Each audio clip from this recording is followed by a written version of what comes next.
Bienvenidos a la Asamblea de Consorcio, con el contador Osvaldo Meloni. Hola Osvaldo, ¿cómo andás? ¿Qué tal, Luis? ¿Todo bien? Buen día para todos, muy bien. Hoy seguimos con el formato del otro programa. El primer bloque va a ser para nuestros televidentes. Y bueno, y el segundo bloque lo que nos quedó con el doctor Mario Zelaya. Que tuvo, pero un gustazo. Muy bueno, así que en el segundo bloque hay más del doctor Mario Zelaya. Osvaldo, si te parece bien, vamos con los televidentes. Las preguntas que nos llegan, en este caso de Rosalía. Tengo un departamento alquilado en un edificio del barrio Universitario.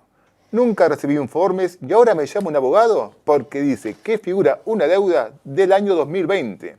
¿Cómo puedo constatarse, es cierto? Bueno, Rosalía, primera cuestión, usted debería haber recibido información de esta situación.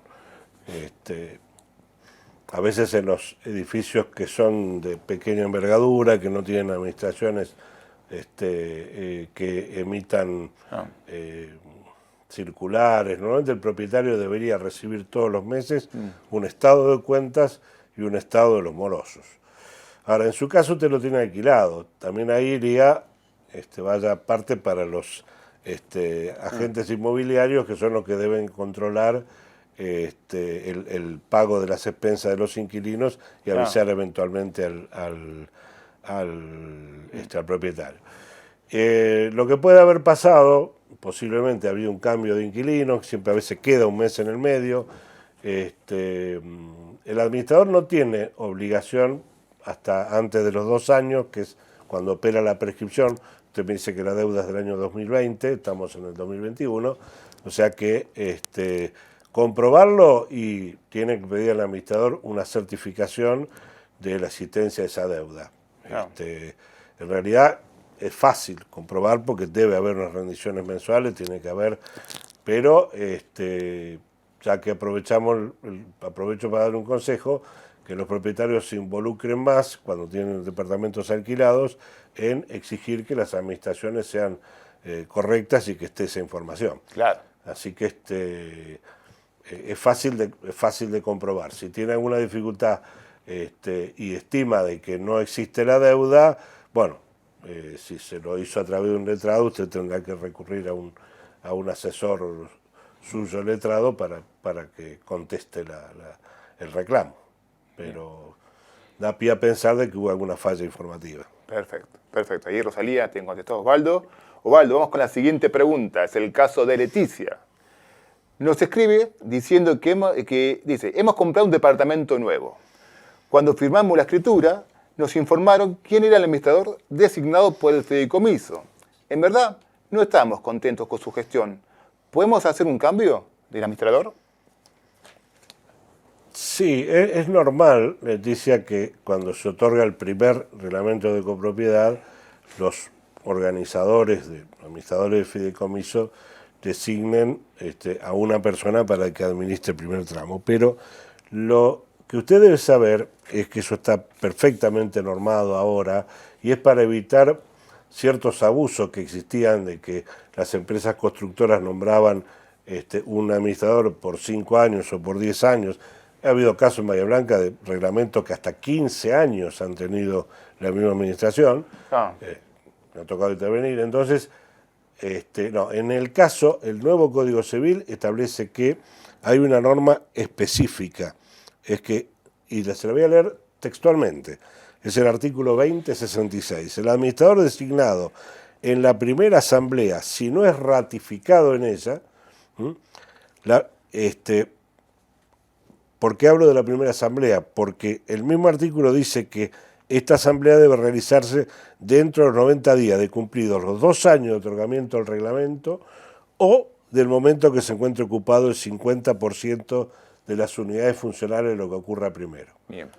A ver si, para aclarar un poquitito, se terminó el edificio, se ocupó rápidamente el 60%, ya está corriendo el plazo. Bien. Y si no, el extremo serían 2 años. Eso es con respecto a la duración del primer mandato. Pero también recuerde que el código le permite en cualquier momento la remoción sin causa mediante una asamblea. Si no están conformes y hay un grupo de propietarios que no están conformes con la administración, por X motivo, bueno, tendrán que leer el reglamento qué mayoría necesitan para pedir una asamblea extraordinaria y proceder a la remoción, que puede ser con causa o sin causa. Bien. O sea que, digamos, toda la legislación ha avanzado en proteger al propietario contra, y lo tenemos que decir, abusos que ha habido por parte de administradores designados por mucho tiempo, ¿no? Lo que no implica que a veces el hecho de querer cambiar de administrador sea por cuestiones fraudulentas, ¿no? A veces son estilos, son maneras, o son, como llaman ahora, ese feeling que hay entre uno y otro, por distintos motivos pueden producir el cambio. Bien, bien. Bueno, Leticia ahí contestó Osvaldo. Osvaldo, mira, vamos a la siguiente de Ramiro. Luis y Osvaldo, les comento. Hemos visto ya varias veces cucarachas en nuestro edificio. Le informamos varias veces al administrador, pero no hace nada al respecto. Le hago una consulta a ustedes. ¿La municipalidad tiene algún tipo de control u ordenanza que los puede exigir al administrador en caso que nosotros consultemos? Porque estamos como desamparados. Así que, bueno, es bastante común la presencia de los animalitos en los departamentos. Hay una ordenanza, yo la traje apuntada, que es la ordenanza 7932, que es una ordenanza genérica, que es control de vectores, de todo lo que significa control de plagas, en este caso y demás. Pero en realidad la ordenanza tiene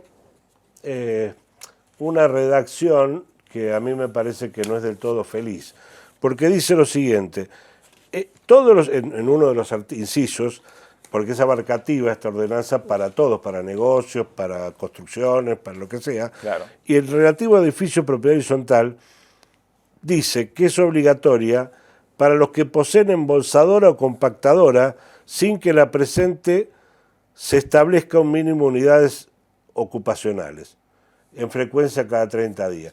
Es decir, esta ordenanza es antigua, se sancionó en el momento que se estaban cambiando los incineradores por los compactadores de residuos, que ya prácticamente tampoco funcionan en la mayoría de los edificios. No. Entonces, como había una acumulación en los tubos y demás, obligaban a esta desinsectación.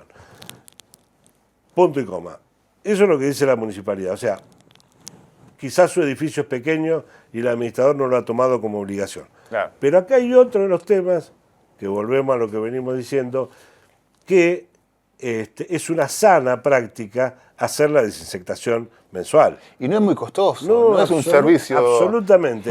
Usted consulte, la misma municipalidad tiene un listado de, no sé, 10 o 12 o 15 empresas que se dedican a esto, y le hacen un servicio que no quiero poner un número en este momento, pero es muy, muy bajo el costo mensual y favorece también a la higiene general. Claro.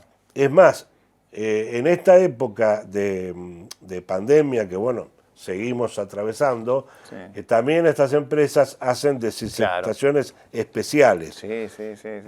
Cuando hubo casos de COVID en un edificio, hacen una desinfectación profunda, donde van los operarios con sus trajes especiales y utilizan mezclas de cloruro de benzalconio, lo aprendí. la fuerza de saber todas estas cosas, pero bueno. Excelente. La verdad que... No, yo creo que es posiblemente no haya omisión del administrador en cumplimiento de una ordenanza, porque insisto, la ordenanza no es muy clara. Pero en todos los edificios que normalmente atendemos nosotros en el centro de Bahía Blanca, todos tuvieron o tienen compactador o embolsador o cestos donde ponen los residuos, así que es muy necesario. Y cuando aparecen estos bichitos, lo que suelen hacer las mismas empresas, se les pide un refuerzo para un departamento, ha pasado un departamento en particular, que hay invasión. No. Eso con respecto a las cucarachas y a las cosas feas. Lo que no va a poder sacar son las famosas hormiguitas, esas pequeñitas. ¿Viste cuando le ponen azúcar al café? Uy, Sí, la no, pucha. las hormiguitas son el misterio. Se los digo, bueno, siempre le gusta a Luis que yo ponga anécdotas, pero yo vivo en propiedad horizontal también. Y a veces aparecen esas hormiguitas, con lo cual no hay que dejar nada dulce arriba de la mesada. Todo está, porque no sabemos cómo se reproducen ni por dónde andan. Así que esa no la resuelve desinsectación interna. Bueno, Osvaldo, se nos fueron las preguntas de este programa y yo ya te voy dejando que te pongas cómodo. Bueno, vamos a comentar a la gente que no estuvo en el programa anterior, que vamos a tener nuevamente en el segundo bloque al doctor Mario Zelaya, destacado jurista de Bahía Blanca, que bueno, ha editado un libro sobre las expensas comunes y bueno, le hicimos unas preguntitas en el programa anterior y ahora lo vamos a volver a entrevistar. ¿Tienen que esperar el segundo bloque, Osvaldo? Sí. Hay que esperarlo. Bahía Clima, climatización para el hogar, empresas y consorcios. Bransen 62 2915 38 57 50. Administración de consorcios. Florín, servicios inmobiliarios. Solicite presupuesto por WhatsApp. Agradecemos a los más de 450 consorcios y administradores que desde hace 20 años confían en nuestra calidad de gestión, transparencia y seguridad en la cobranza de expensas. Cooperativa Obrera, la empresa social de los propios consumidores.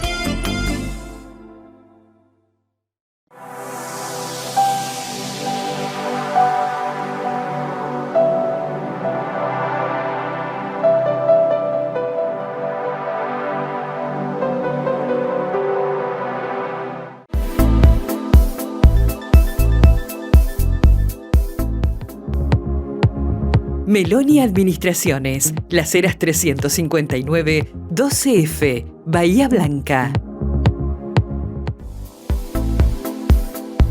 Bueno, como les habíamos anticipado, estamos nuevamente con el doctor Mario Zelaya. Como dice una conocida que el público se renueva, uno de los objetivos de esta invitación al doctor Zelaya era la presentación de su libro sobre el cobro de las expensas comunes, que, como dijimos en la anterior edición, es un honor para nosotros tener en Bahía Blanca un autor de la talla del doctor Zelaya. Buen día, doctor, ¿cómo le va? ¿Qué tal? Buen día. Reitero, como en la anterior edición, que el gusto es mío de estar con ustedes. Bueno, no es la primera vez que usted escribe. Usted ya escribió en otro libro con el doctor Kipper en un tratado sobre derechos reales también, obviamente. Claro, sí, sobre propiedad horizontal específicamente.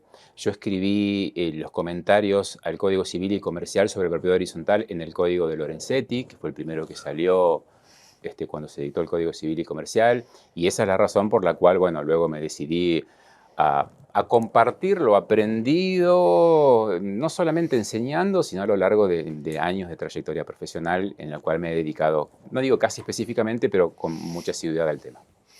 Bueno, yendo también a lo que a nosotros nos interesa preguntarle, doctor, ¿es alto el porcentaje de cobro judicial de las expensas? Y además, ¿es rápido el recupero? Claro. Sí, las dos preguntas tendrían una respuesta uniforme, porque en abstracto, a la larga, es altísimo el recupero judicial de las expensas comunes, por una cuestión muy simple. Siempre uno tiene la unidad funcional como patrimonio para responder.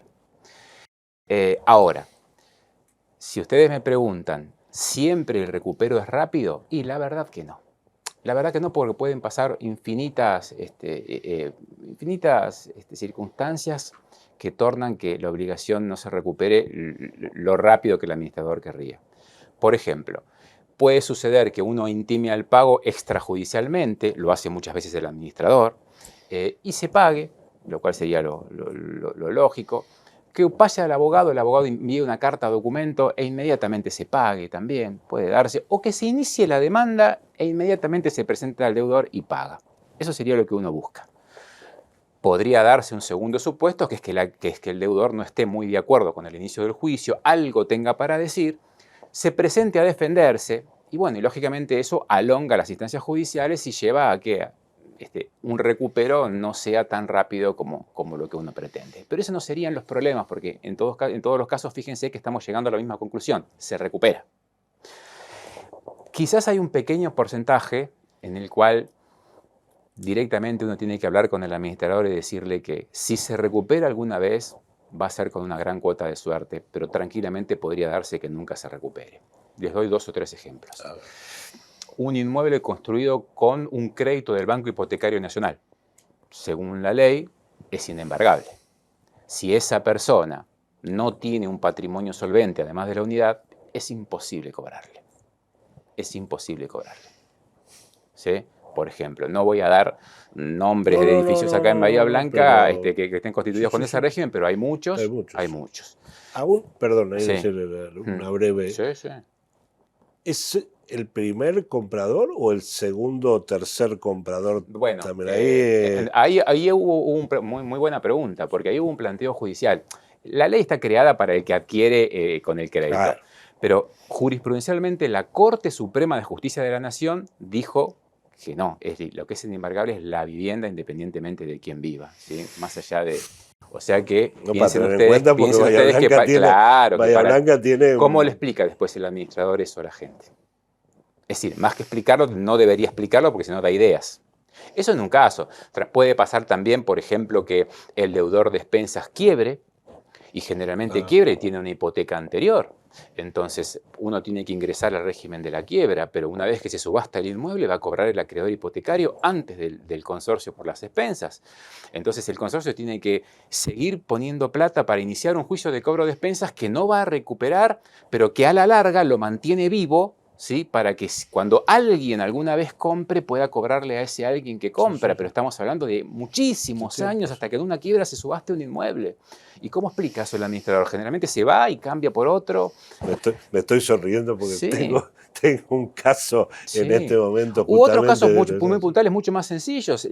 Fallece el titular de la unidad funcional, deja 3 herederos, que algunos de ellos fallecen, dejando otros 5 herederos que no viven en Argentina, viven en Europa, y cuando uno quiere iniciar el cobro de expensas, o tiene que intimar a las aperturas de las sucesiones y luego notificarlos, no los puede encontrar, se generan muchísimos gastos que el administrador dice, no, prefiero no irrogar estos gastos y perder el recupero. Pero son casos muy puntuales. Está bien, larga, pero, doctor, acá me lleva otra pregunta, porque yo como administrador, ante un caso así, la asamblea sería el órgano donde el administrador plantearía estas dificultades y lo que resuelva la asamblea puede pasarlo incobrable para hacerlo perfectamente. Totalmente, carísima la pregunta y ese es el mejor resumen. La asamblea es el órgano soberano en el consorcio, el órgano superior que incluso hasta puede suplir las decisiones de otro de los órganos. Entonces, si la asamblea decide no seguir adelante con ese proceso judicial y queda sentado conforme a las normas que lo hacen reglamentar a la decisión. Para los administradores que tenemos que tener mucho cuidado, nosotros se le ha sido muy claro en las 2 exposiciones.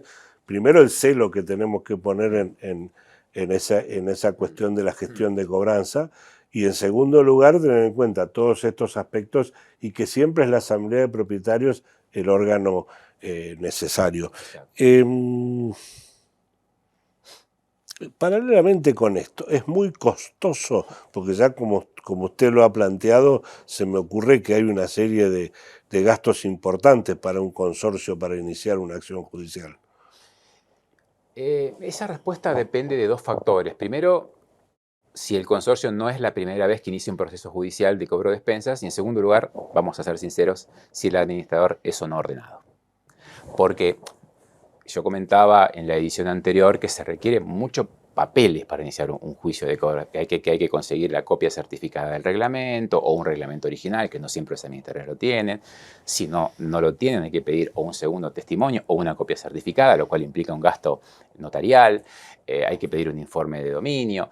Hay que justificarle al juez que el que firma el certificado de deuda es el administrador, entonces hay que acompañar una copia certificada del acta en la cual se lo designó. Si uno lo tiene, ya ha iniciado otros juicios y el administrador es ordenado, a lo sumo no es más que buscar un papel y llevárselo al abogado. Pero si no lo tienen, no tienen las actas redactadas muchas veces, hay que redactar el acta, salir corriendo a certificar, porque si no se está por prescribir.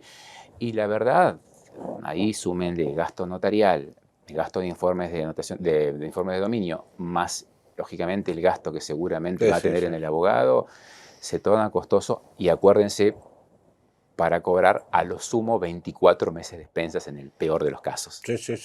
Entonces, esa es la razón por la cual los administradores, intenta por todas las vías cobrar extrajudicialmente. Sí, absolutamente. Yo le aconsejaba a un televidente justamente este tema de que el consorcio tenga su asesor letrado que conoce ya el consorcio, la gente y demás, para que se haga un seguimiento de la cobranza en forma extrajudicial, que me parece que es el camino más...